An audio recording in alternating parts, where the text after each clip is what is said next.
हा आजचा जो विषय आहे की भंते आर्य नागार्जुन ससाई यांची भारतीय बौद्ध भिक्खूंना पवित्र दीक्षाभूमीवर मारहाण आणि त्या अनुषंगाने आज आपल्या पत्रकार बंधू भगिनींच्या समोर आमचा जो अन्याय झालेला आहे त्याविषयी आज आम्ही पत्रकार परिषद घेत तर मी डॉक्टर भिक्खू सौम्य होते आणि माझे सहकारी डॉक्टर विनय आणि सर्व उपासक उपासिका आम्ही मागील 15 ते 20 वर्षापासून या पवित्र दीक्षाभूमीवर आम्ही धम्म प्रचार प्रसार करण्याचं कार्य करतो आणि दररोज आम्ही तिथे वंदना घेतो येत असतो आणि काही दिवसांपूर्वी बघा 8 डिसेंबरला तेथील निवासी भिक्खू सुगत बोधीजी यांचं निधन झालं आणि त्यानंतर त्या पवित्र दीक्षाभूमीवर दररोज येणारे जे बौद्ध उपासक उपासिका आहेत त्यांनी पत्र लिहिलं त्या पत्रावर 150 ते 200 लोकांनी उपासक उपासिकांनी सही केल्या आणि त्यांनी सांगितलं की आम्हाला आता या बौद्ध दीक्षाभूमीच्या बुद्ध विहारावर एक सुसंस्कृत भिक्षू आम्हाला भिक्खू संत हवा आहे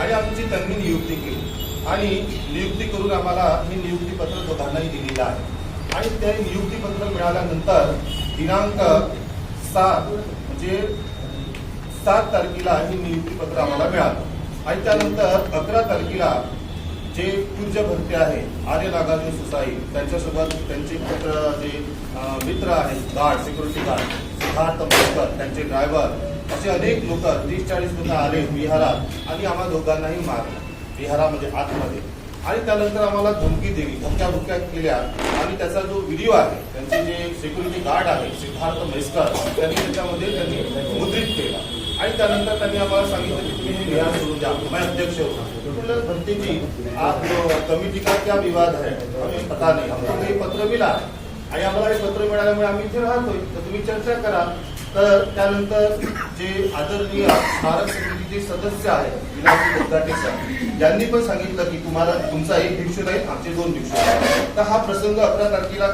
घडल्यानंतर परत आजच्या दिवशी ते जे भंते आहेत उच्च भंते भदंता आर्य नागार्जुन ससाई त्यानंतर सिद्धार्थ मस्कर त्यांचा कार ड्रायव्हर हे आले आजही मला चाबी मागितली आणि तिथे विहारामध्ये धक्काबुक्की करून सांगितलं की यहाँ से निकल जा आणि मारहाण केली आणि अशा प्रकारे ही गुंड प्रवृत्ती त्यांनी आम्हाला दाखवली आणि त्याच्याही पूर्वी एक त्यांनी 26 तारखेला 26 जानेवारीला जो प्रजासत्ताक दिन असतो ज्या दिवशी या देशामध्ये कायद्याचं राज्य झालं डॉक्टर बाबासाहेब आंबेडकरांनी खऱ्या अर्थाने या देशामध्ये लोकशाहीला म्हणजे बळकट करून लोकशाहीचे म्हणजे इथे लोकशाही लागू केली कायद्याचं राज्य आणलं त्याच दिवशी या अध्यक्ष सुरेश ससाई भंतेजींनी तिथे ध्वजारोहण केल्यानंतर त्या विहारात गेले त्या गुंडांना हाताशी घालून लॉक तोडले आणि तिथे आपले भंते धर्मप्रकाशजी यांना ठेवला आणि आमच्यावर जो अन्याय अत्याचार झालेला आहे हा तुमच्या समोर ठेवण्यासाठी आजची ही पत्रकार परिषद आम्ही आपल्यासमोर आम्ही नियोजित केलेली आहे तर त्यासंबंधी माझे धर्मबंधू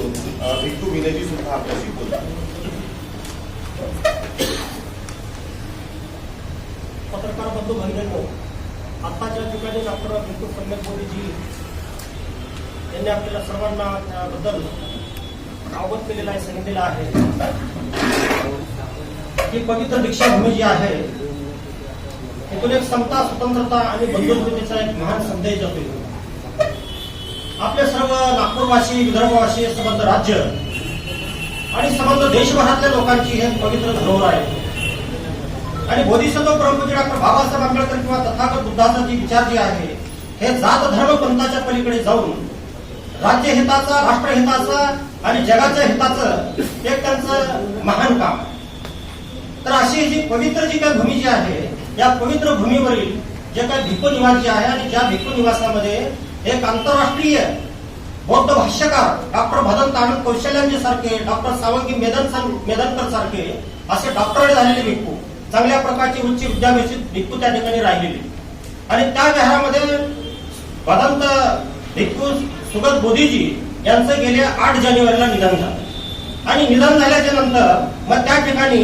असं उपासक उपासिकांनी मागणी केली परमपूज्य डॉक्टर बाबासाहेब आंबेडकर स्मारक समिती जी आहे त्यांच्याकडे रितसर मागणी केली जवळजवळ 150 लोकांनी की आम्हाला हे भिक्खू विनय आणि भिक्खू सौम्य बोधी हे चांगले शिकलेले उच्च विद्याभूषित भिक्खू आहेत आणि या ठिकाणी आम्हाला बुद्ध पूजा, बुद्ध वंदना किंवा धम्म प्रचार प्रसाराचं जे कार्य जे आहे, लोकांमध्ये एक मैत्री स्थापन करणारा जे काय शुद्ध धम्म जे आहे भगवंताचा, इथून स्प्रेड झाला पाहिजे, माणसं जुळले पाहिजे, या उद्देशाने यांची नेमणूक करा अशी मागणी केली. आणि मग जी काय परमपूज्य डॉक्टर बाबासाहेब आंबेडकर स्मारक समिती जी आहे, त्या स्मारक समितीतल्या जवळजवळ 8 सदस्यांनी, म्हणजे 12 सदस्यांची ही कमिटी आहे आणि त्यामध्ये आपले भदंत आणि नागार्जुन सुरई सोसायटी हे अध्यक्ष, आणि जवळजवळ ह्या 8 सदस्यांनी आम्हाला अनुमोदन केलं. अशा प्रकारे त्यांनी पाठिंबा दिला आम्हाला. आणि मग स्मारक समितीचे जे काय सेक्रेटरी आहेत, सचिव डॉक्टर साहेब राजेंद्र गवई साहेब यांनी रितसर त्यांच्या सहीनिशी आम्हाला पत्र दिलं. त्या विहाराचे प्रमुख म्हणून ज्या ठिकाणी ज्या काही धार्मिक ऍक्टिव्हिटीज ज्या होतील त्याच्यामध्ये आम्हाला अधिकार दिला. आणि मग त्या ठिकाणी मी राहत असताना गेल्या 11 तारखेला भदंत आणि नागार्जुन सुरई ससाई आणि सिद्धार्थ म्हैसकरची गावडे जी आहेत या, आणि त्यांचे जी 26 तारखेचा दिवस तुम्हाला सर्वांना बांधवांनो, पत्रकार माझ्या बंधू भगिनींनो, तो जी दिवाची उजाळला आपल्या तमाम भारतवासियांच्या जीवनामध्ये, आपल्या भारतीयांच्या रक्तरंजित क्रांतीतून, आपल्या तमाम भारतीयांच्या बलिदानातून या देशामध्ये लोकशाही स्थापन झाली. ज्या दिवशी रूल ऑफ लॉ या इंडियामध्ये लागू झाला, तो जो पवित्र दिवस जे आहे तमाम भारतीयांच्या दृष्टीने आपला सण आहे प्रजासत्ताक लोकशाहीचा, त्या दिवशी डॉक्टर बाबासाहेब आंबेडकर महाविद्यालयाच्या प्रांगणामध्ये भदंत आणि नागार्जुन सुरई सोसाई अध्यक्ष दीक्षाभूमीचे त्यांच्या हस्ते ध्वजारोहण झालं.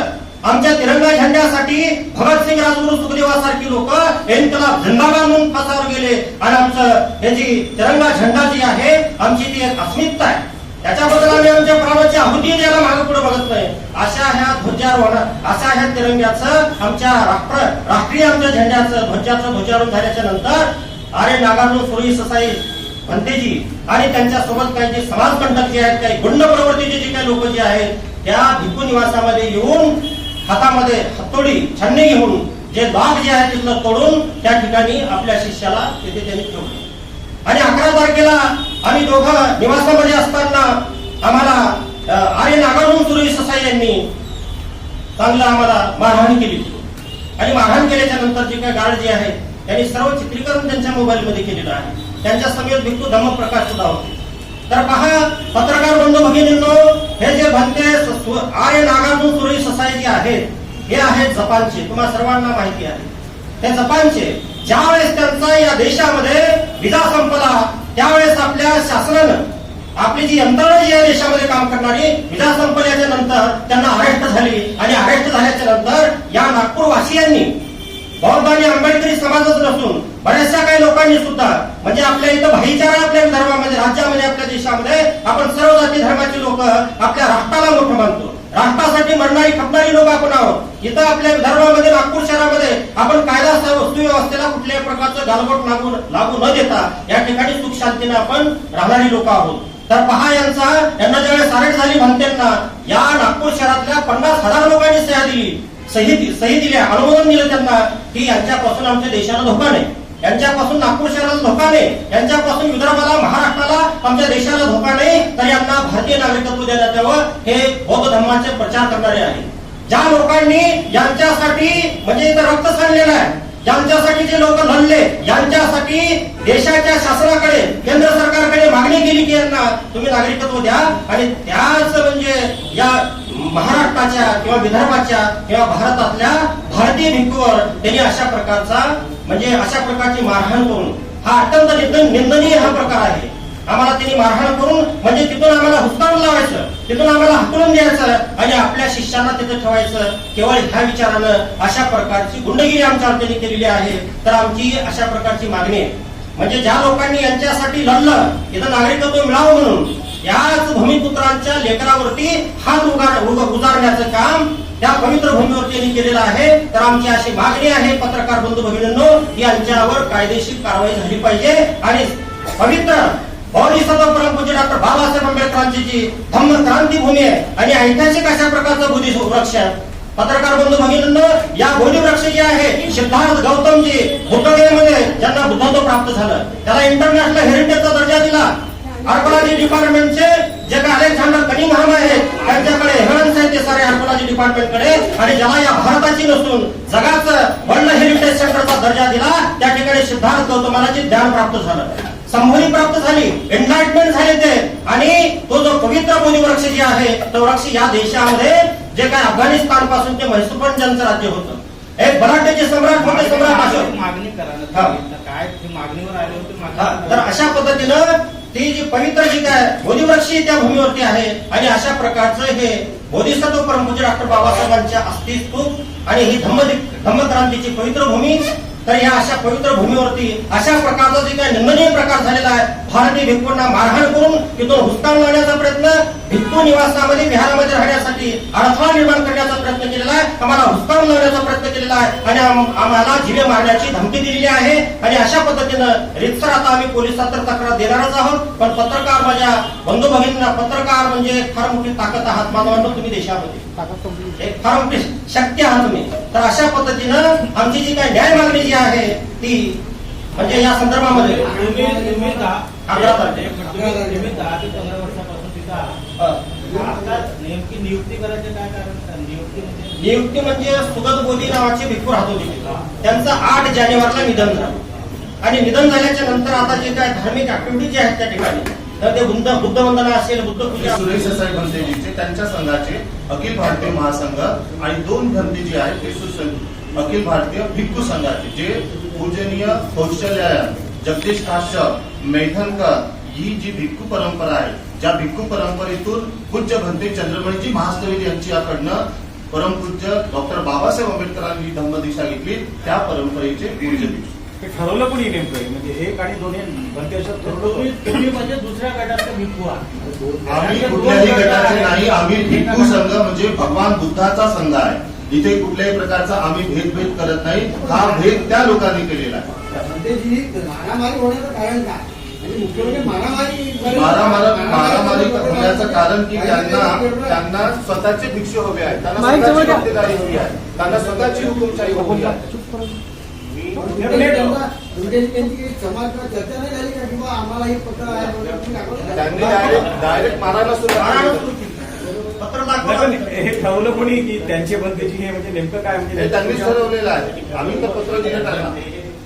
त्याच्यावरती अंतिम शिक्कामोर्तब कसं झालेलं ना, जरी तो संवाद मौखिक असेल पण तो बैठक घेऊन आणि त्यावरती अंतिम शिक्कामोर्तब झालेला आहे का? आम्ही तेच म्हटलेलं आहे की हा जो कमिटीचा जो वाद आहे हा त्या दोघांनी म्हणजे अध्यक्ष महाराज आणि जे 9 सदस्य आहेत त्यांनी बसून हा निर्णय त्यांनी ठरवावा. धम्माची, समाजाची, उपासक उपासिकांची जी गरज आहे, दररोज वंदना, मेडिटेशन जे कार्यक्रम होतात त्याच्यामध्ये अडथळा न आणता एक म्युच्युअल अंडरस्टँडिंग करून हे कार्यक्रम सुरळीतपणे पार पाडावे. मग ठरलं नाही, मग तुम्ही प्रवेश केला हे ठरल्यानंतरही काल जी म्युच्युअल अंडरस्टँडिंग झालेली आहे त्याचे काही व्हिडिओ आहेत त्यांच्याकडे. काल म्युच्युअल अंडरस्टँडिंग झाल्यानंतर परत आज भंतेजी आले आणि त्यांनी हा निंदनीय प्रकार घडवला. राजेंद्र डोळे काय म्हणतात? राजेंद्र गवई यांचं अमरावतीचं जवळ आहे. राजेंद्र गवई स्वतः इथे आले होते आणि त्यांनी याचं साईन दिले त्याचं पत्र. आता या माहितीनंतर काल आज मारपीट झाली, त्यानंतर तुम्ही आता चर्चा केली तर तुम्ही राजेंद्र डोळेशी कॉन्टॅक्ट केला का? आम्ही चर्चा केली, त्यानंतर ते म्हणाले की भंतेजी, आम्हीच म्हटलं की ते पूजनीय भिक्खू आहेत आणि त्यांचाही त्याग आहे, त्यांनीही धम्माचा प्रचार प्रसार केला या लातूरमध्ये आणि मग ते आमच्यासाठी वडिलांसारखे आहे. तर मुलाला जेव्हा वडील रागावतात, दाटतात तर एक पितृतुल्य म्हणून आपण त्यांना माफ करतो आणि म्हणून आम्ही एक समजूतदारपणा दाखवला. परंतु हा प्रकार वारंवार असा घडू नये यासाठी आम्ही ही पत्रकार परिषद आयोजित केलेली आहे. गवई सर सचिव आहेत की डॉक्टर बोललेले सचिव आहेत? म्हणजे मग ते तुम्ही- वाद चॅरिटीमध्ये आहे ना? नाही, नाही, मला एक सांगा. डॉक्टर राजेंद्र गवई साहेब सचिव आहेत आणि अध्यक्ष पूज्य भदंत श्रद्धे आर्य नागातून सुरेश ससाई. त्यांनी अनुमोदन नसेल दिले ना सचिवांच्या, तुमची नियुक्ती सचिवांनी जरी केलेली असेल पण अनुमोदन अध्यक्ष मंत्र्यांनी नसेल दिलं ना. 8 सदस्यांचं बहुमत आहे ना आमच्याकडे. 9 लोकांनी 9 सदस्यांनी पाठिंबा दिला. 12 लोकांची ही समिती आहे साहेब. 9 सदस्यांचं आम्हाला अनुमोदन आहे. आता यांचं मत असं आहे की आमची आपले शिष्य तिथं राहायला पाहिजे, आपली मक्तेदारी त्या ठिकाणी राहिली पाहिजे. आता दीक्षाभूमी काय एकाची मक्तेदारी आहे का? हे संबंध देशवासियांची भूमी आहे, जगाची ही भूमी आहे. सर्व जाती धर्माची पंथाची लोक सन्मान करतात, गौरव करतात.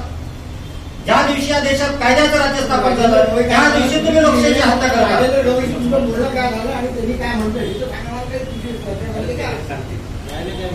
आमची चर्चा झाली. आमचा जो अन्याय झाला, ज्या भूमीवर आम्ही राहतो, बाबासाहेबच म्हणतात जन्म करणे वाले से ज्यादा गुन्हेगार जन्मस्थ हे मला म्हणलेलं बाबासाहेब आम्ही आंबेडकर घेतो त्यांच्या संस्कारातून आम्ही आलेलो आहोत. सर्व म्हणणं मान्य आहे, पण तुम्ही राहिलेलं का? शेवटी काय पुढे कायद्याच्या ह्याच्यात प्रसिद्ध कोणी पण म्हणजे चॅरिटी चर्चा- ऐकून घ्या, चॅरिटी कमिशनरकडे गेले तरी ते कायद्यात बसवतील, तुम्ही पोलिसांकडे गेले तरी ते कायद्यात बसवतील. तुम्ही या संदर्भात राजेंद्र गवळी असं राजेंद्र गवळी काय म्हणता पाहिजे ते शेवटी त्यांना विचारतील ना त्या पदाधिकारी काय हा झालेला तमाम आंबेडकरवादी आणि बौद्ध उपासक उपासिका यांचा श्रद्धेचा आणि अस्मितेचा हा प्रश्न आहे आणि त्यामुळे त्याची कुठेही दीक्षाभूमीची बदनामी होऊ नये आणि त्यामुळे आम्ही हे समोरचं पाऊल उचलण्यापूर्वी चर्चा केली आणि त्या चर्चेतून हेच निष्पन्न आलेलं आहे की यानंतर जर तक्रार अशी झाली किंवा असा निंदनीय प्रकार घडला त्यासाठी तुम्ही पत्रकार परिषद घ्या. आम्ही तुम्हाला हे नियुक्ती पत्र दिलेलं आहे. आजच्या सध्याचं स्टेटस काय आहे? तुम्ही तिथं आहात, आहे. तुमच्या ताब्यात हा आहे? तिथे आम्ही निवास करीत आहोत. जे भिक्खू निवास जे आम्हाला भरण धारण कौशल्यांचे त्या ठिकाणी राहत होते त्याच निवासामध्ये सध्या आम्ही दोघं वास्तविक आहोत.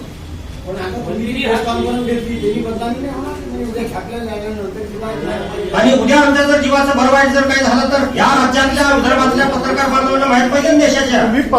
पोलीस केस पण नाही केली पोलीस केस करावं पाहिजे. पोलीस केस आम्ही पत्रकार बंधू भगिनींनो पत्रकाराचं काम नाही तुम्हाला असं की आम्ही पोलीस केस यासाठी केली नाही की आपले सिनियर चला आपण सिनियर आहेत 92 वर्षाचं वय आहे त्यांचं जवळ 92 वर्ष आम्ही शांत बसलो काल परंतु आज त्यांनी तोच प्रकार केला.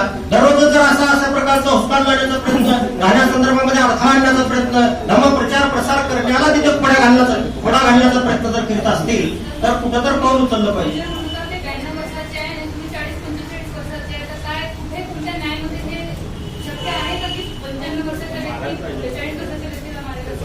पुरावा आहे ना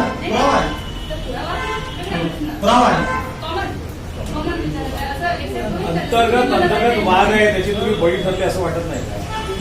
तुम्हाला नियुक्तीबद्दल म्हटलं तुम्ही हे पहा ही भगवान बुद्धाचा संघ आहे भिक्खूंचा. भगवान बुद्धानं कोणी भिक्खूला मारलं नाही.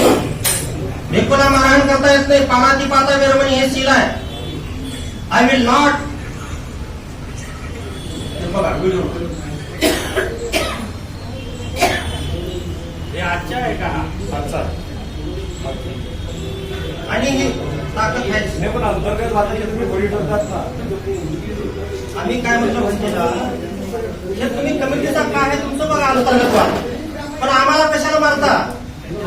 हे बघा हा वाद जर का निघतो त्याला तुम्ही बाहेर उभे आहे ते जर आपण कार्यकर्ते करू शकतात आवाज नाही पण कळायला पाहिजे ना.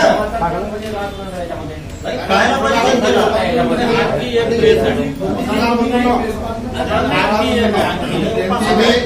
आम्ही उपासक आहोत. हे रोज मी हात केला. रोज आम्ही जवळपास 25-30 वर्षापासून इथे येतो वंदनेसाठी. तर इथे आमची डिमांड होती की एज्युकेटेड बनतेजी आणि अनमॅरिड बनतेजी असायला पाहिजे. ही आमची डिमांड होती आणि आमच्या नॉलेज प्रमाणे आम्हाला हे 2 बंदे मिळाले. त्यामुळे आम्ही यांच्या नावाची रिकमेंड समितीला केली. आम्ही सह्या करून जिथे ते उपासक येतात त्यांनी सर्वांनी सह्या करून आम्ही त्यांना दिली. त्याच्यामध्ये आमच्या उपासकाही आहे. तर आम्ही सही केल्यानंतर त्यांनी मग आपल्या समितीमध्ये त्यांनी आपला विचारपूस केली असेल त्यांना ठीक आहे त्यांचं डिसिजन करा आणि त्याप्रमाणे त्यांनी निर्णय घेऊन त्या दोन्ही बंधनांना. सर एकदा सर्वांची ओळख सांगून द्या. तुमचं नाव सांगून द्या. माझं नाव अशोक शेंद्रे. तुम्ही काय म्हणून आहात? काय मी उपासक आहे. नियुक्ती पत्र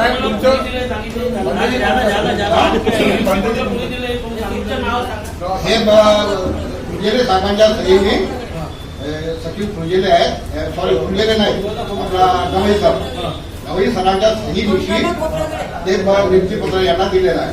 काही दिवस अगोदर गवई साहेबांनी एक प्रेस कॉन्फरन्स घेतली होती. त्यांचं म्हणणं होतं की सदाही मला अध्यक्ष मानत नाही मला माझ्याशी त्यांचं काही लेनदेन नाही. मग तुम्हाला काय बरं वाटतं त्यांच्या नियुक्ती पत्रामध्ये राहू देतील? सर कमिटीचा वाद हा त्यांनी सामोपचाराने निपटावा पण धार्मिक जे कार्य आहे आमची जी श्रद्धा आहे दररोज तिथेची वंदना होते ध्यान होते मेडिटेशन होते त्यामध्ये अडथळा कसा. कारण धम्म हा श्रेष्ठ आहे. धम्मामुळे लोकांना ऊर्जा मिळते प्रेरणा मिळते आणि म्हणून जिथे धम्माची अस्मिता आली तिथले वाद हे त्या कमिटीने परस्पर म्युच्युअल अंडरस्टँडिंग करून ते सोडवायला पाहिजे. आम्ही धर्मगुरू आणि उपासक उपासिका आम्ही त्यामध्ये बळी पडणार नाही. आम्ही आमची जी श्रद्धा आहे ती श्रद्धा ती वंदना दररोज नियमाने नीती नियमाने आम्ही सुरू